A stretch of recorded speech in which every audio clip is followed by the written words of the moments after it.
ښه، په دې ویډیو کې موږ ته مثبت او منفي عددونه راکړي دي. وایي د دوی د ویش عملیې ترسره کړئ. دلته ګورئ ویلي دي چې 8 تقسیم په منفي 2 باندې 8 تقسیم پر 2 خو کېږي 4. موږ ویلي چې په منفي کې هم کله که 2 مختلف العلامه عددونه سره تقسیم کېږي یا یو په بل ویشل کېږي نو دغې اصل منفي کېږي. همداسې دلته منفي 4 لیکلی سو. راځو دغه دویمه افادې ته. دلته هم 14 تقسیم پر 4 کېږي 4 او ځکه دلته علامه منفي ده 14 او د 4 مثبت ده، دا مختلف العلامه دي، حاصل هم منفي راځي. دلته تاسې ګورئ په درېیمه افاده کې د دواړو علامې منفي دي، نو دا هم علامه عددونه دي. د هم علامه د عددونو حاصل یو مثبت عدد راځي. که دلته دغه ضرب وسي یا تقسیم وسي، په دواړو حالاتو کې د هم علامه عددونو د ضرب او د تقسیم حاصل دواړه مثبت دي. نو 10 تقسیم پر 5 کېږي 6 او دغه خپله منفي تقسیم پر منفي کېږي مثبت، نو دا کېږي مثبت 6. دلته یې څلورمه افاده کې موږ ته 18 تقسیم پر 2 راکړي، دواړه مثبت عددونه دي. دا دواړه هم علامه عددونه دي، د همدا مثبت د همدا مثبت، نو مثبت تقسیم پر مثبت مساوي کېږي د یو مثبت عدد سره. دلته ګورئ په 5مه افاده کې موږ ته منفي 1 ضرب د 3 تقسیم پر منفي 1 راکړی. دغه علامه چې تاسې دلته ګورئ د ټکي په شانته، دغه چې دا په اصل کې د ضرب علامه ده.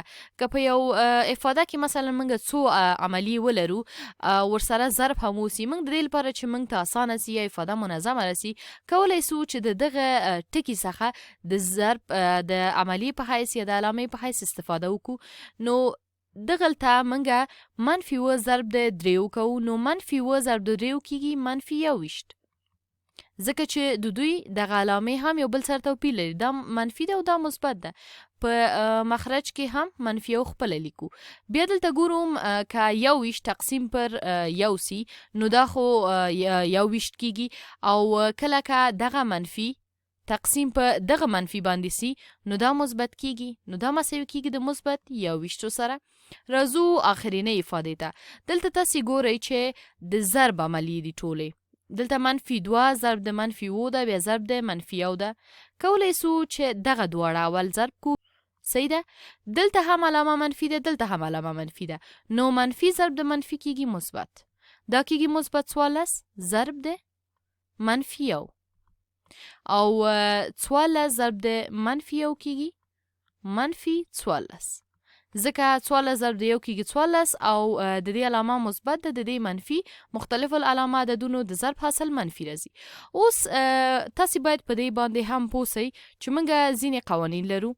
موږ باید په دې باندې پوه سو که یو مثبت عدد ضرب د یو مثبت عدد سي، وبخښئ تقسیم د یو مثبت عدد باندې سي،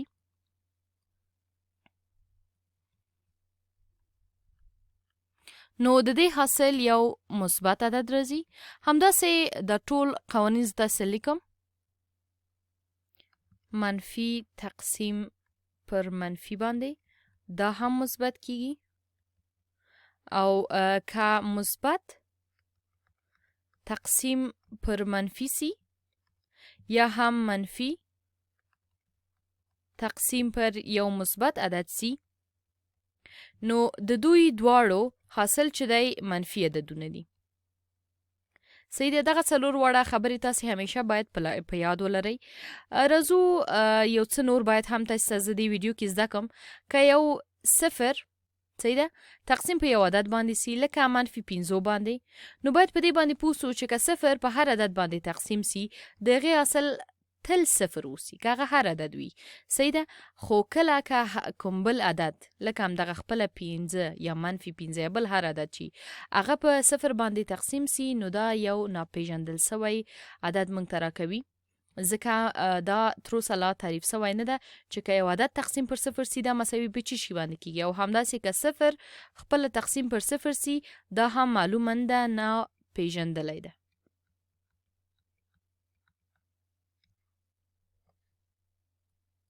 ها زه دا بیا هم صحیح ولیکم تاسې ته، یعنې تعریف سوی نه ده، هدف مې همدا ده.